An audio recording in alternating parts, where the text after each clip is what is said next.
अराजकता की आग में जल रहे बांग्लादेश में बीसीबी कूदा। भारत में होने वाले T20 विश्व कप मैचों में नहीं खेलने का फैसला। मुस्तफिर विवाद को लेकर उठाया कदम। आईसीसी के जवाब का इंतजार।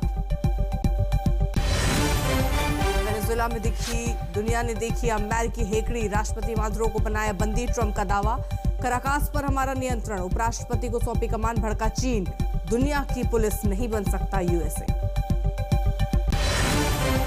तमिलनाडु पर अमित शाह का चुनावी शंखनाद। त्रिची की रैली में कहा, अप्रैल से सत्ता में आएगी एनडीए। बोले, देश की सबसे भ्रष्ट है स्टालिन सरकार। महाराष्ट्र में ठाकरे बंधु ने बीएमसी चुनाव के लिए जारी किया साझा घोषणा पत्र। 100 यूनिट बिजली मुफ्त के साथ कई वादों का खोला पिटारा। फडणवीस का तंज, कहा कंफ्यूजन और करप्शन आए एक साथ। अंकिता भंडारी को लेकर उत्तराखंड में बढ़ा आक्रोश। देहरादून समेत कई शहरों में विरोध प्रदर्शन। दिल्ली के जंतर मंतर पर भी धरना। राज्य सरकार को घेरने में जुटा विपक्ष।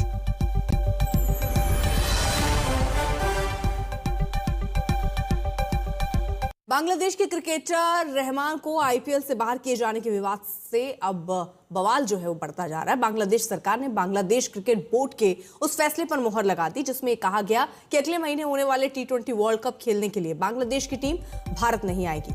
बांग्लादेश भारत में होने वाले T20 वर्ल्ड कप में भारत के ग्रुप में नहीं है और उसके मैच कोलकाता और मुंबई में होने हैं। अब इन मैचों को खेलने के लिए भारत न आने के ऐलान पर सरकार की मुहर लगने के बाद हर किसी को नजर अब आईसीसी पर है। गेंद दरअसल अब आईसीसी के पाले में है। हालांकि बांग्लादेश के लिए इतना आसान भी नहीं होगा क्योंकि उसे ये साबित करना होगा कि भारत में उसके खिलाड़ियों को सुरक्षा को खतरा है। बांग्लादेश के इस डर को पुख्ता करने के लिए आईसीसी अपनी सिक्योरिटी टीम का दौरा करा सकती है। ऊपर से आखिरी वक्त में आयोजन स्थलों का बदलाव करना इतना आसान नहीं होगा।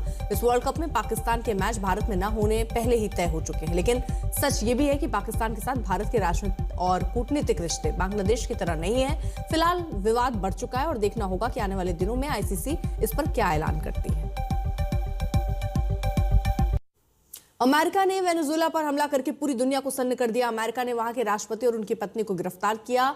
मादुरो और उनकी पत्नी सीलिया को आधी रात में अमेरिका लाया गया। अमेरिकी सेना का विमान न्यूयॉर्क के नेशनल गार्ड बेस पर उतरा। कड़ी सुरक्षा के बीच प्लेन से उन्हें उतारा गया। प्लेन से उतरते वक्त वो लड़खड़ाते दिखे। ट्रंप इस अभियान को बड़ी जीत बता रहे हैं।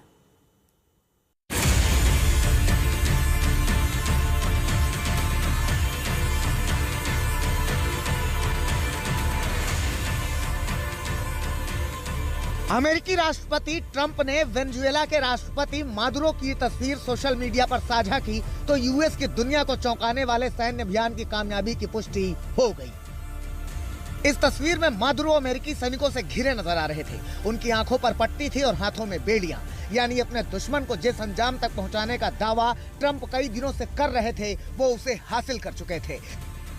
लेकिन सवाल ये उठ रहे हैं कि आखिर मादुरो इतनी आसानी से कैसे अमेरिकी सैनिकों के कब्जे में आ गए? कैसे अमेरिकी सैनिक उन्हें घसीटते हुए कमरे से बाहर लेकर आए और गिरफ्तार कर लिया? जानकारी के मुताबिक मादुरो जिस जगह पे थे वो किसी सुरक्षित किले की तरह था। उस जगह पर एक खास सेफ रूम भी था जिसकी दीवारें पूरी तरह से स्टील की थी। मादुरो उस कमरे में घुसने की कोशिश कर रहे थे, लेकिन अमेरिकी सैनिक इतनी तेजी से अंदर पहुंचे कि वो दरवाजा बंद ही नहीं कर पाए। Late last night and early today, at my direction, the United States Armed Forces conducted an extraordinary military operation in the capital of Venezuela. Overwhelming American military power, air, land, and sea, was used to launch a spectacular assault. And it was an assault like people have not seen since World War II. It was a force against a heavily fortified military fortress in the heart of Caracas to bring outlaw dictator Nicolas Maduro to justice. This was one of the most stunning, effective, and powerful displays of American military might and competence in American history. अमेरिकी सेना का बेहद dark और घातक mission